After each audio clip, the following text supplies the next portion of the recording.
폴란드 전방기계화사단에 새로운 선물이 도착했습니다. 바로 한국에서 보내온 18대 K9 자주포였습니다. 지난 5월 23일 폴란드 K9 자주포가 추가로 도착했다고 알려졌습니다. 총 18대 차량이 군장비에 편입되었는데 이 차량들은 최전방 제16 기계화사단과 제18 기계화사단의 포병 핵심이 될 것이라고 했습니다.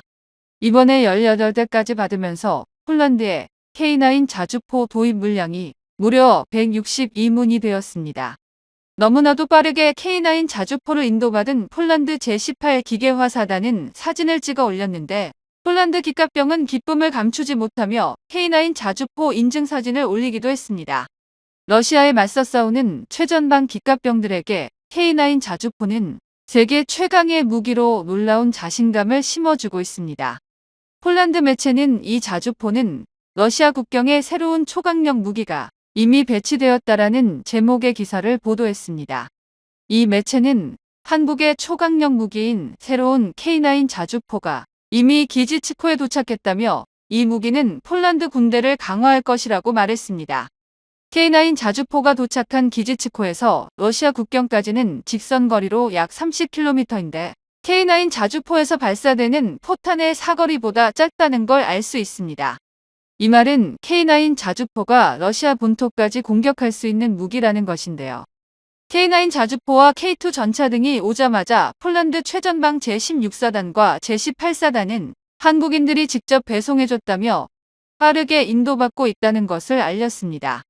폴란드 군사매체 WP테크는 25일 이 소식을 전하면서 폴란드군은 K9 자주포와 K2 전차를 빠르게 국경으로 전면 배치하고 있다고 알렸습니다.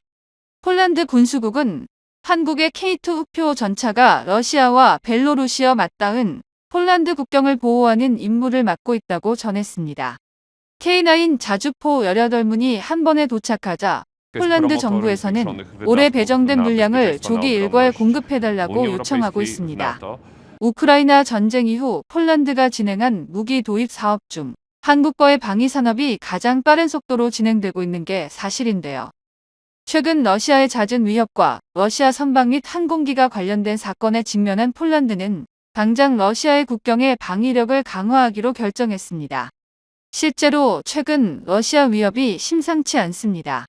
우크라이나와 포로 교환을 하면서 휴전 분위기가 조성되는 가운데 러시아는 우크라이나 수도에 사상 최대 규모의 드론 공습을 퍼부었습니다. AP통신은 러시아가 현지 시간 24일 밤 사이 공격형 드론 300대 미사일 70발을 발사했다고 밝혔습니다. 이것은 2022년 2월 전쟁 발발 이후 하루 새 이뤄진 드론 공격 중에서는 최대 규모였습니다. 이로 인해 최소 13명의 민간인이 사망하고 다수의 건물과 마을이 파괴되었습니다. 러시아는 쉽게 공격을 끝내거나 양보하지 않겠다는 의지를 강하게 보여주고 있습니다. 이 공습은 러시아와 우크라이나가 전쟁포로 1000명씩 교환하던 중에 발생해 충격을 더했습니다. 러시아 국방부 발표에 따르면 같은 시기 우크라이나도 러시아 본토를 향해 약 110대의 드론 공격을 감행했으며 러시아 측은 이 드론들을 요격했다고 밝혔습니다. 또한 폴란드와 러시아와의 사이는 최악으로 치닫고 있습니다.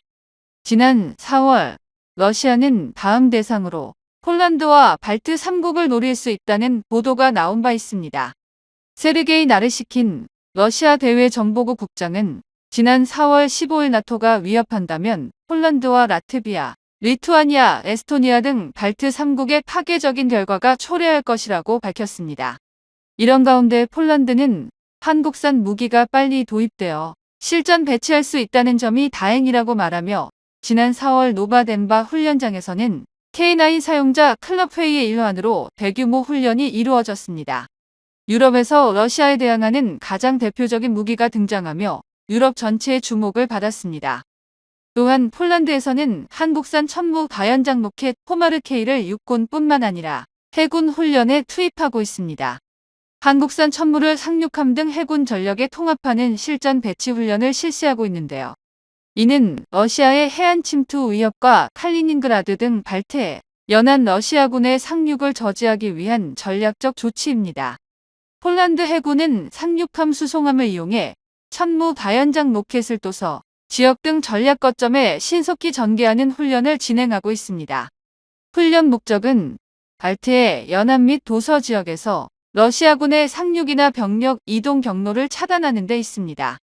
나토 동맹국인 스웨덴 고틀란드 섬, 에스토니아 하이우마, 사레마 섬 등과의 연합 방어도 염두에 두고 있는데요. 독일이 자주포를 상륙함에 탑재해 지상 목표를 타격하는 훈련을 했던 것처럼 폴란드도 천무 다연장을 해군 함정에서 운용하는 방안을 실험 중입니다. 폴란드 해군은 호위함 5척, 초계함 1척, 잠수함 1척 등 전통적인 해상 전력이 매우 약합니다. 대신 상륙함과 기뢰 부설함 등 지원함 18척을 보유하고 있으며 다양한 임무에 투입 가능합니다. 고가의 신형 전투함을 대량 도입하기 어려운 상황에서 천무 다연장 로켓을 임시로 해군 전력 강화에 활용하는 전략을 구사하고 있습니다. 한국산 천무는 미국의 하이마스보다 2배 이상 많은 로켓을 운용할 수 있고 유도 로켓과 전술탄도미사일 KTSSM의 사거리 300에서 500km도 발사가 가능합니다. 또한 사격 통제 시스템 덕분에 해상 표적, 이동 표적도 정밀 타격 가능합니다. 함정의 넓은 갑판을 활용해 다수의 로켓포드를 탑재해 빠른 재장전도 가능하며 해군이 직접 해상 표적을 타격하는 시험 발사까지 추진 중입니다. 만약 이를 성공할 시 해상 무기 체계로 본격 전환 가능성 높습니다. 폴란드는 천무를 해안포, 도서방어, 해상 차단 등 다목적으로 운용하자 발트의 연안국인 스웨덴과 덴마크, 에스토니아, 핀란드 등도 도입에 관심을 보이고 있습니다. 러시아군의 칼리닌그라드 진출로 차단, 발트해 봉쇄 등 나토 방어 전략의 핵심 전력으로 부상하고 있습니다. 하이마스 도입도 병행 중이나 미국의 공급 지원과 나토 지원 불확실성 등으로 천무의 중요성이 더욱 커지고 있습니다. K9 자주포와 천무, K2 전차는 지금 유럽에서 가장 인기 있는 무기로 급상하고 있습니다. 놀라운 화력과 정확성 등의 품질뿐만 아니라 놀라운 배송 속도는 굉장히 매력적인 요소입니다.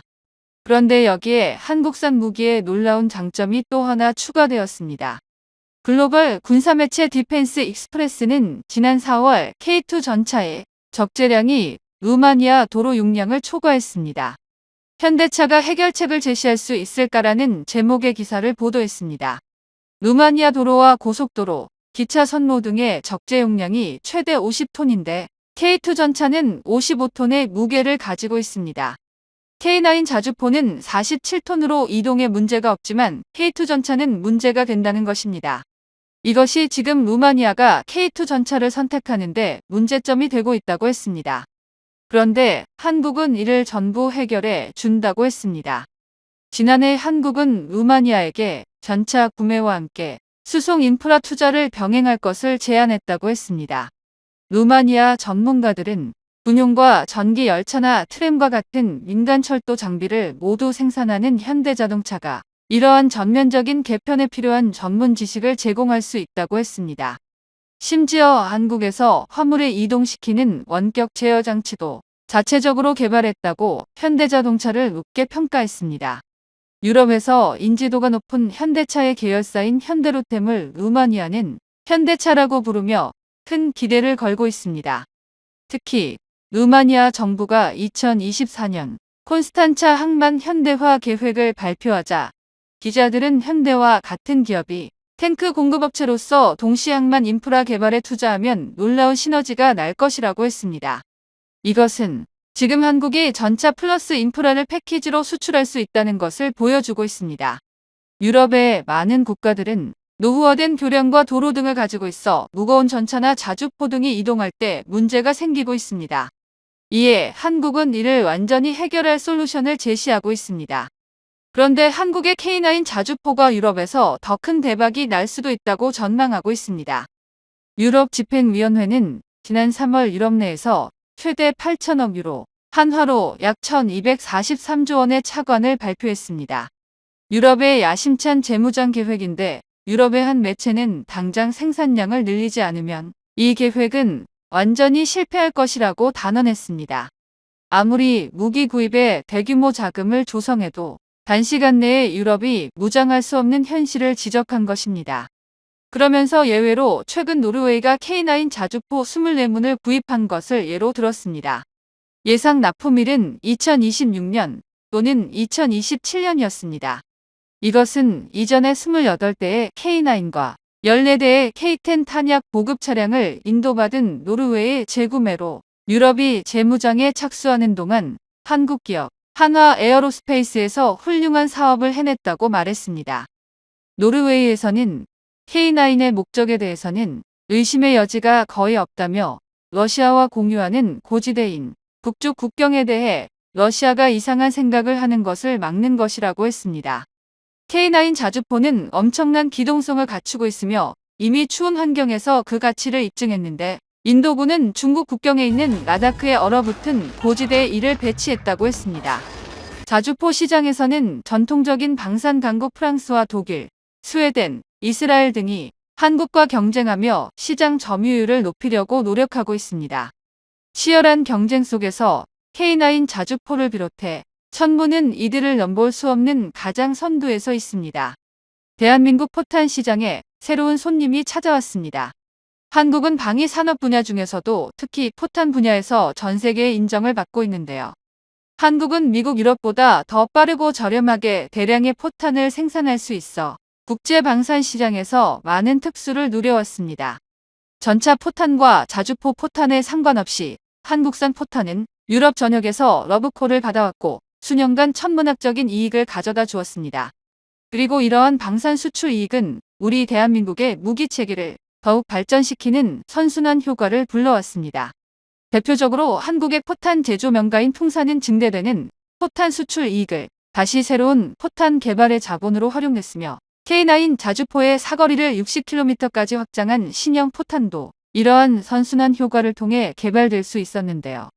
한국산 무기가 해외에서 좋은 평가와 수출 실적을 거두는 것은 단순히 한국 경제를 발전시키는 효과 이외에도 새로운 무기를 개발하는 데 필요한 자본과 기술력을 불러오는 원동력이 되기도 합니다. 이러한 한국 포탄 산업에 새로운 손님이 찾아왔는데요. 한국의 주요 방산기업이 북유럽 국가들과 추진장약 공급 계약을 체결하며 유럽의 탄약 시장 공략을 본격화하기 시작했는데 그 국가가 바로 스웨덴입니다. 오늘은 한국 방산의 유럽 탄약 시장 공략과 함께 스웨덴의 장약 계약에 대해 알아보겠습니다. 폴란드를 비롯하여 K9 자주포를 도입한 동유럽, 북유럽 국가들의 증가는 자주포 생산업체에만 경제적 이익을 가져다 준 것이 아닙니다. 유럽에서 운용하는 K9이 많아지면 많아질수록 여기에 필요한 포탄과 장약을 생산하던 한국 방산 기업들도 거침없이 성장을 거듭했는데요. 여기 더해 러시아 우크라이나 전쟁까지 발발하며 전 세계에 불어닥친 포탄 수요 폭등은 한국제 포탄과 장약에 대한 의존도가 높아지는 결과를 불러왔습니다. 그러나 다수의 유럽 방산업체들은 유럽 내 부품 조달 품질 표준화, 나토 호환성 강화 등을 내세우며 포탄 생산 기반을 강화하려는 움직임을 보이고 있습니다. 유럽은 기존의 포탄 공장뿐만 아니라 반폐쇄 상태였던 공장들까지 재가동하기 위해 정비에 박차를 가하고 있으며 인력 확충과 기술 전수를 다각도로 모색하고 있습니다. 그러나 유럽이 아무리 발버둥 치더라도 단시간에 한국 수준의 방산 역량과 생산 수량을 갖추는 것은 불가능했습니다. 오히려 북유럽의 스웨덴마저 한국과 손을 잡고 추진 장약을 확보하기 위한 계약을 체결하며 한국의 유럽 탄약 시장 공략이 더욱 속도를 높이고 있는데요. 하지만 기존의 대한민국과 협력해 1년간 4,500억 원 이상의 수익을 올렸던 폴란드에서 포탄을 슬로바키아와 공동으로 생산하겠다는 협력 의사를 발표했습니다. 많은 이들은 이 소식에 한국의 위기라고 표현하기도 했는데요. 폴란드에서는 155mm 포탄을 비롯하여 120mm, 105mm 등 다양한 구경의 포탄을 자체적으로 생산하며 유럽 내 자국의 탄약 공급망을 확보하겠다는 의지를 드러낸 것입니다.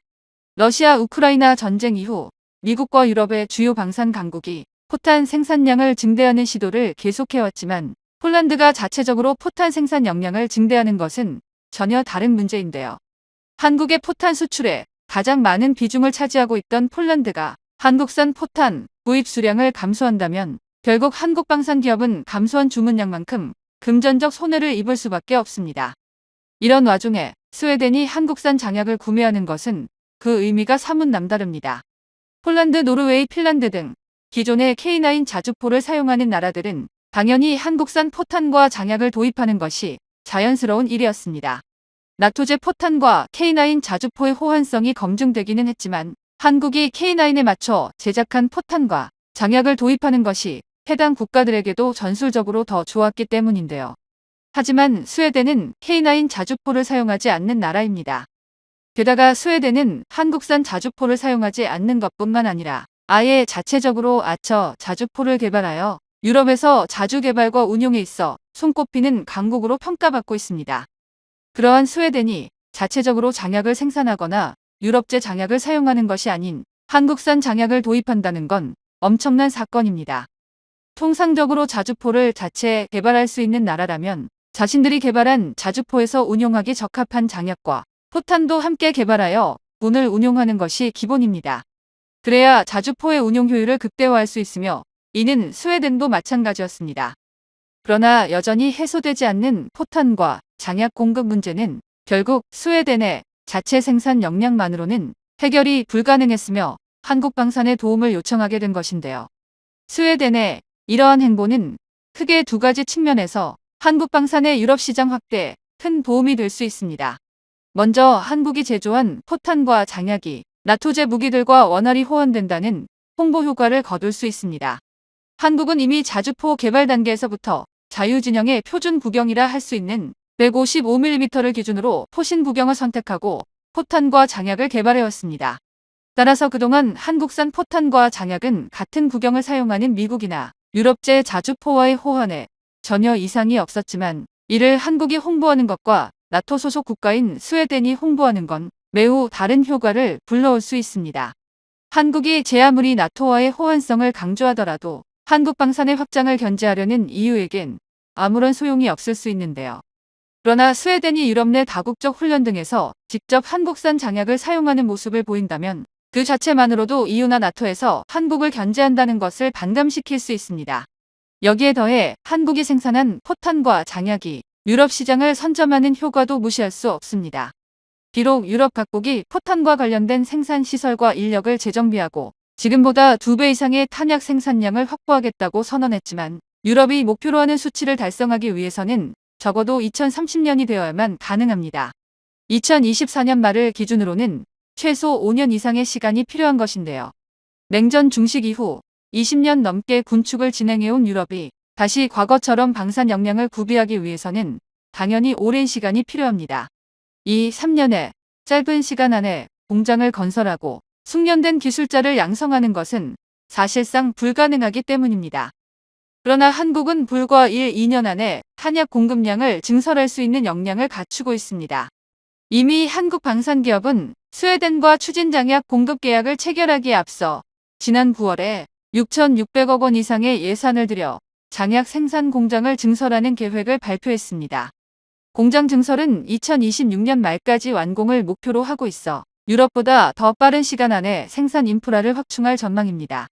그리고 한국이 신속하게 장약 생산량을 증대하고 스웨덴을 시작으로 유럽 각국의 수출 물량을 확보한다면 향후 유럽이 포탄 생산량을 확대한다고 하더라도 한국 방산 기업을 위협하기 어려울 것입니다. 포탄과 장약을 소모품이기 때문에 자주포와 전차를 운용하는 국가들은 계속해서 추가 물량을 확보해야만 합니다. 따라서 한국산 장약이 스웨덴을 통해 유럽 시장에서 그 성능을 인정받는다면 자주포에 사용되는 장약 이외에도 다양한 포탄과 장약까지 연쇄적으로 수출을 증대할 수 있습니다. 현재 한국은 전 세계에서도 매우 뛰어난 수준의 포탄과 장약 제조 기술을 보유하고 있습니다. 한국은 일반적인 고폭탄을 비롯하여 다수의 탄저 방출탄을 제작할 수 있으며 정밀 공정을 통해 포탄의 균일성과 안정성을 극대화하고 있습니다. 이러한 기술은 아군의 사격 시 정확도와 신뢰성을 보장하는 전략적 강점이며 다양한 포탄은 작전 상황에 따라 전술적 유연성을 제공합니다. 또한 유럽이나 미국에서 생산된 포탄보다 약 70%의 저렴한 가격을 갖추고 있어 가성비 측면에서도 한국은 경쟁 국가를 압도합니다. 이러한 가격 차이는 전시에 매우 큰 차이를 불러올 수 있는데요. 러시아 우크라이나 전쟁처럼 소모전 양상을 띠는 현대전장은 하루에도 1만 발 이상의 포탄과 장약을 소모하고 있습니다. 한 달이면 무려 30만 발 이상이 소모되며 1년이면 수백만 발의 포탄과 장약이 소모된다는 의미인데 이러한 소모전 양상의 포탄과 장약의 가격 경쟁력이 매우 중요하다고 할 수 있습니다. 실제로 우크라이나 전쟁이 장기화하면서 러시아군의 탄약 부족이 심각한 것으로 나타났는데요. 올렉산드르 시르스키 우크라이나군 총사령관은 자국 언론 매체와 인터뷰에서 최근 몇 달 동안 러시아군의 포탄 소비량이 절반으로 줄었다고 밝혔습니다. 그는 이전에는 하루 최대 4만 발에 달했던 러시아군의 포탄 소비량이 현재는 크게 줄었다고 말했는데, 우크라이나군이 러시아의 탄약 생산시설 등 무기 공장을 드론 등으로 집요하게 파괴해왔기 때문이라고 설명했습니다.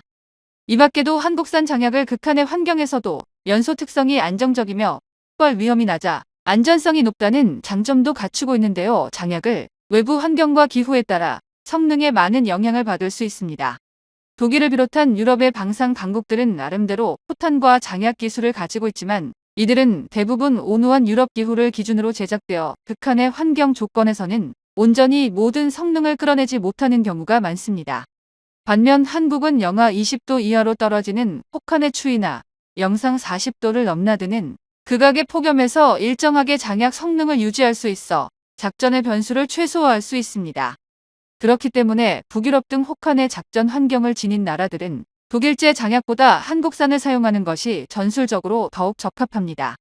이처럼 한국은 오랜 시간 독자적으로 포탄과 장약 제조 기술을 발전시켜 왔으며, 성능과 가격 생산 속도 측면에서 그 어떤 부분도 유럽과 미국에 밀리지 않는 실력을 보유하고 있습니다. 그렇기에 한국은 뛰어난 탄약 제조 기술을 기반으로 유럽 시장에서 스웨덴을 발판 삼아 수출 물량을 증대하기를 기대하겠습니다.